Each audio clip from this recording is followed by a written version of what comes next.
Hello viewers, good morning, namaste, welcome back to my channel. हजुरहरुलाई मेरो च्यानलमा स्वागत छ साथै मेरो नयाँ भ्लगमा स्वागत छ।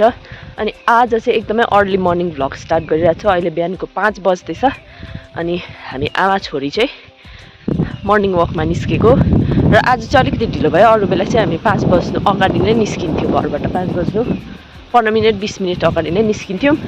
आज चाहिँ अलिक ढिलो भयो हो, किनभने वेदर एकदमै हिजोदेखि त्यस्तो डरलाग्दो गाडा गुरुङ गरेर चट्याङ हानेर हो, त्यस्तो बत्ती पनि छैन। अन्त बिहान उठेर अध्धिरै कता के गर्नुहुन्छ भने चाहिँ आज अलिकति उज्यालो भएर उठ्दा चाहिँ ढिलै भइहाल्यो। अहिले पनि एकदम वेदर उत्ताउलो भइरहेको छ, हावा चलिरहेको छ हो, चिसो चिसो। अन्त जम्पर सम्पर लाएर निस्केको। अनि मैले चाहिँ आज बिहान चाहिँ स्टार्ट गरिदिउँ न त भ्लग, के अरे मर्निङ वक गएको पनि भनेर चाहिँ मर्निङ वक जाँदै गर्दा चाहिँ भ्लग स्टार्ट गरिदिएको। अनि बिहान उठ्ने बित्तिकै अनुहार चाहिँ यस्तो हुन्छ साथी हो, मेरो चाहिँ अरिजिनल अनुहार चाहिँ यस्तो छ। तर खासै भन्नुपर्दा चाहिँ म त अरू बेला पनि त्यस्तो मेकअपहरू त गर्दिनँ हो, त्यस्तो कुछ फरक त पर्दैन जस्तो लाग्छ। अरिजिनल अनुहार चाहिँ यही हो, तर मैले चिसो पानीले मुख मात्रै धुएको छु, अरू केही गरेको छुइनँ हो। अनि अब चाहिँ हामी वकमा चाहिँ उकालै माथिसम्म जान्छ नि त, रोड घरदेखि उकालो, अन्त उकालो हिँड्दैछ हो। अनि त्यो भएर अलिकति दम पनि बढ्दैछ। यहाँ चाहिँ आमा आउनुहुँदैछ उकालोमा हो।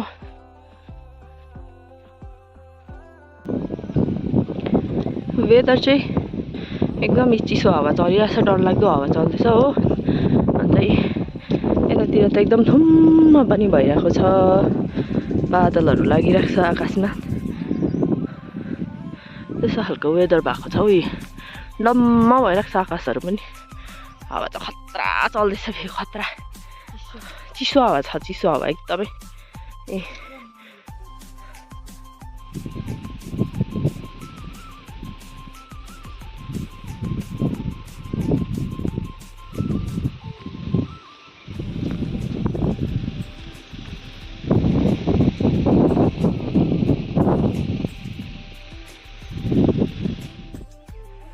र अहिले चाहिँ हामी मर्निङ वकबाट घर पनि आइपुगिसकेको छ हो।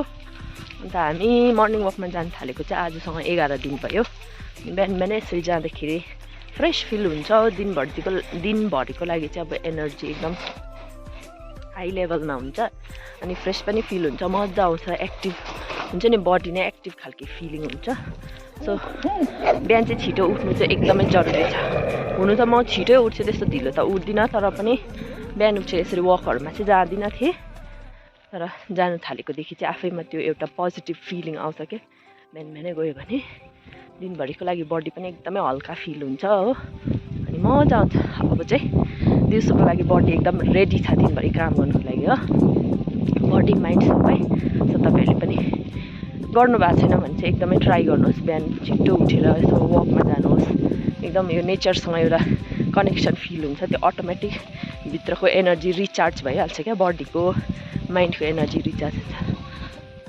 र म चाहिँ यहाँ बिहान मर्निङ वकबाट आएपछि चाहिँ घर बढाल्ने, साफसफाइ गर्ने मेरो काम हुन्छ। त्यो भएर मैले चाहिँ यहाँनिर घर बढालिसकेर पनि आँगनहरू बढाल्दै थिएँ। राति पुरा हावा चलेको कारण आँगनमा पुरा पातहरू थियो, त्यो पातहरूलाई सफा गर्दै बढाल्दै सबै उठाउँदै फ्याँक्दै गर्दै थिएँ। अनि मेरो बिहानको चाहिँ यही नै रुटिन हुन्छ। अहिले चाहिँ बिहानको सबै कामसाम सक्यो, बढाएर कुरा साफसफाइ, अनि अब चाहिँ खाना बनाउने टाइम भयो। यहाँ चाहिँ छ हाम्रो करेला हो, करेला काटेर रेडी। अनि यहाँ चाहिँ पाक्दैछ हाम्रो भिन्डीको सब्जी हो। अनि यहाँ चाहिँ बन्दैछ दाल। र साथी हो, अहिले चाहिँ हामी खानासाना खाइ पनि सक्यौँ। खाना खाएर भाँडासाँडा धोएर यहाँ पछाडि आमाले चिया बोक्नु भएको छ, मैले चाहिँ यहाँ स्प्राइटको बोतलमा पानी बोकेको छु। र आज चाहिँ हाम्रो मकै गोड्ने छ नि त, बारीमा मकै गोड्ने बेला भएको थियो, अन्त त्यही भएर आज चाहिँ मकै गोड्दैछ। अनि त्यहाँनिर हामी चिया पानी पुर्याउनु पनि गएको, अनि आएर फेरि खाजा बनाउनु पर्छ हो। अनि आज दिनभरिको काम चाहिँ त्यस्तै नै छ, मकै गोड्ने, कसै खाजा बनाउने, के गर्ने त्यस्तै छ। सो च्यानलमा बनिरहनुहोस् अनि मेरो भ्लगलाई इन्जोय गर्नुहोस्। अनि हजुरहरूले च्यानललाई सब्सक्राइब गर्नुभएको छैन भने प्लिज सब्सक्राइब पनि गरिदिनुहोस् ल, एकदमै लाइक पनि गरिदिनुहोस्, मन पऱ्यो भने सेयर पनि गरिदिनुहोस्। भएको र आएका रहेछ त हाम्रो काका त आउनु भएको रहेछ नि त। यहाँ छ हाम्रो मकैमा झार चाहिँ फेरि खतरा छ नि। मकैभन्दा डेन्जर चाहिँ झार छ नि फेरि। झार हेरिहाल्नु। अब यो झार भएको मकैलाई चाहिँ बनाउनु पर्ने हो यस्तो। यहाँसम्म चाहिँ ल्याइपुऱ्याइसकेको रहेछ। यस्तो गर्नुपर्छ नि त यो झारलाई मार्नुको लागि चाहिँ। कुखुराहरू पनि यतै आएको रहेछ। आमा चाहिँ चिया लिएर जानुहुँदैछ।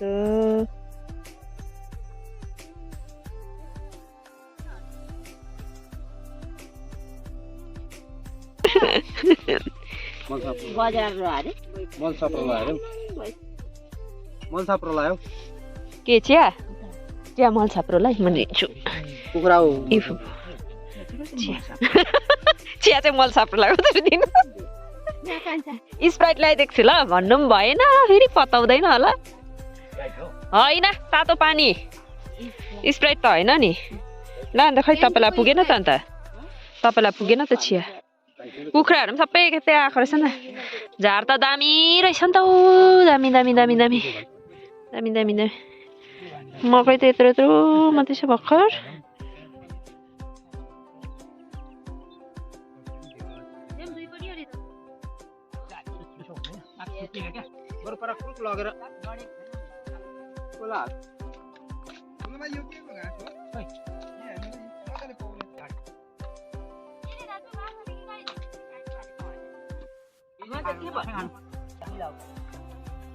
लगाइदिइरहेको छु त अन्त।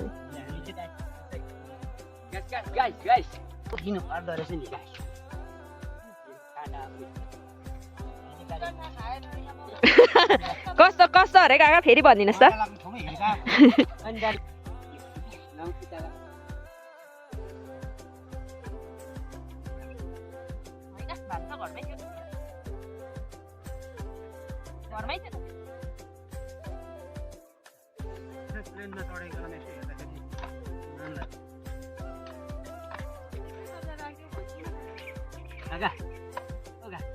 आमाले तोरीको साग उखाल्नुहुँदैछ। तोरी खानुलाई होइन कुखुरालाई। उपरतिर रहेछ अलिक बाक्लो बाक्लो त नि।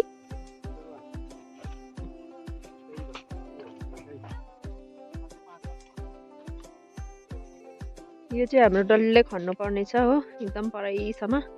योपालि चाहिँ मकै झरेर पानी आएकोले गर्दाखेरि चाहिँ झार एकदम बेसी भएछ नि त मकै बारीमा।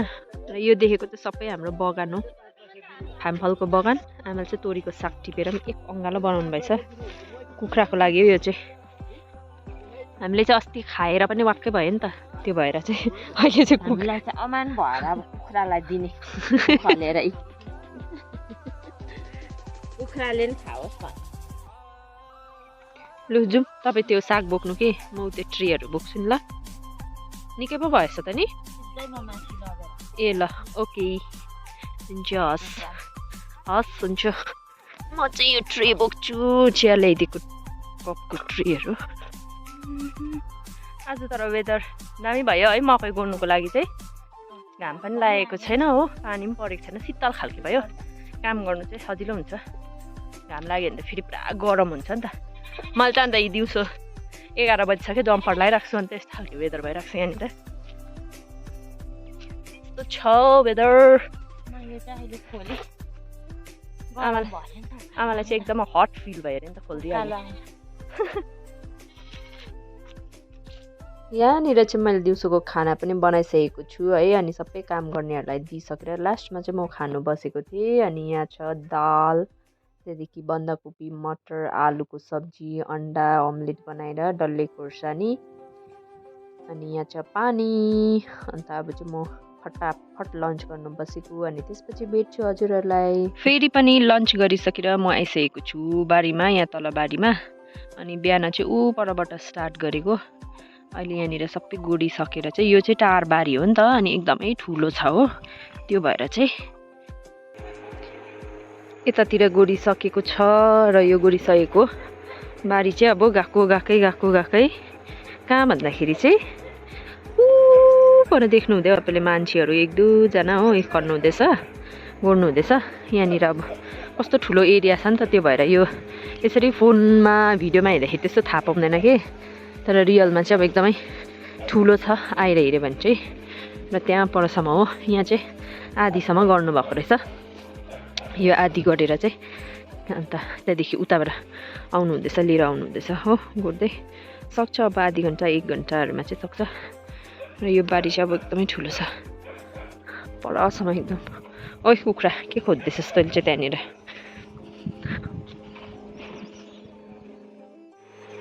सो हजुरहरूले चाहिँ मेरो आजको एकदम बिहान अर्ली मर्निङदेखि अहिले बेलुकाको 4 बजीसम्म के भयो भनेर चाहिँ हजुरहरूले भ्लगमा देखिहाल्नु भयो है अनि आशा गर्छु हजुरहरूले मेरो भ्लगलाई इन्जोय गर्नुभयो होला भिडियो मन पर्यो भने लाइक शेयर कमेन्ट गरिदिनुहोस् अनि आजको भ्लगलाई चाहिँ यहीँ एन्ड गर्छु so take care and tata bye bye अर्को भ्लगमा भेटौँला